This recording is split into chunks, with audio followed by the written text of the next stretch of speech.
talk about fuzzy corn and pop. So one of the things that really, really bothers me is when people insist on being right. You have to be, you have to believe this is okay. I'll just keep going. You know what I mean, though? Like, people are like, it's my way or your way, but we have to decide, right? I agree with you. Or, no, that's wrong. I don't like it that you're wrong and I'm right and whatever. So, like, the idea that things have to be zeros or ones, trues or falses, my way or your way, that's kind of old school. And I'll tell you why.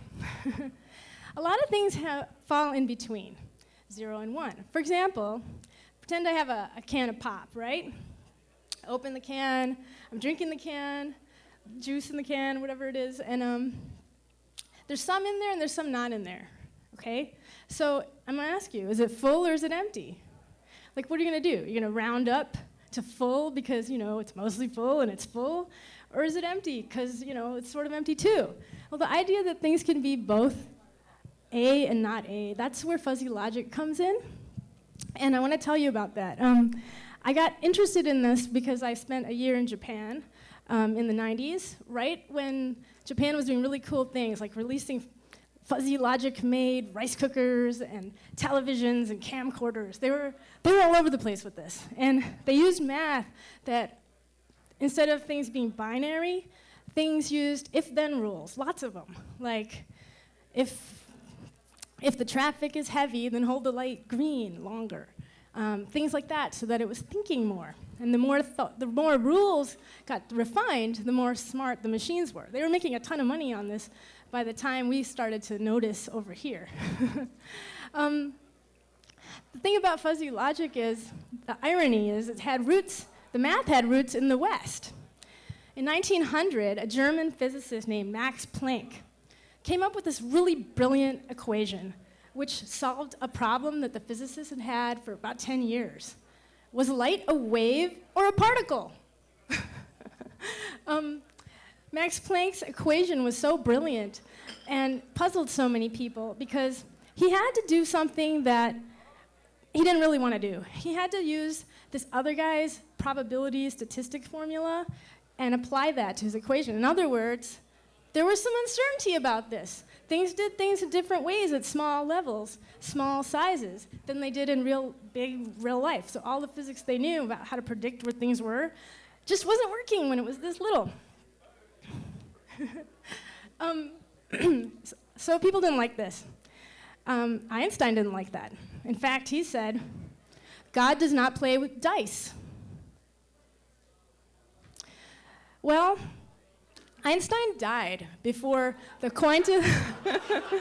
before a French group of people came up with the proof that actually the quantum mechanical view of the world was right. That happened in 1982. So here we are with all these things happening, and smack in the middle of it in the 1950s and 60s, there's this whole movement called pop art.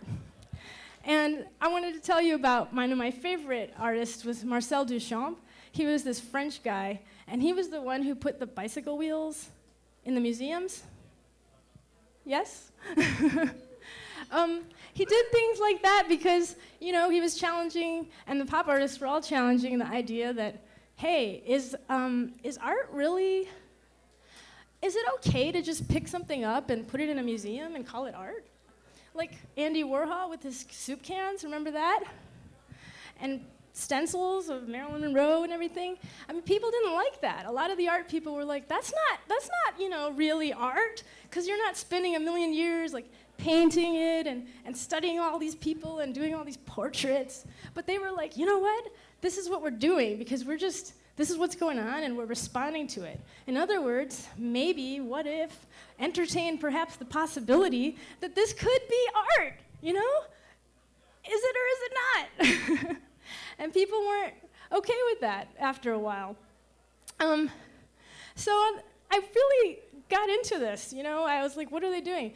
The pop art people were making things they were collaging, they were using advertisements as source material, like James Rosenquist, my favorite artist, who used advertisements and made these beautiful paintings and collages and stuff. And it was really cool because they were more about the concept of a thing rather than the way it was rendered and all that stuff I talked about. So going back to Max Planck, who started this chain reaction of things that kind of help us understand how chain reactions work, he said something really cool. He said, when you change the way you look at things, the things you look at change. Thanks.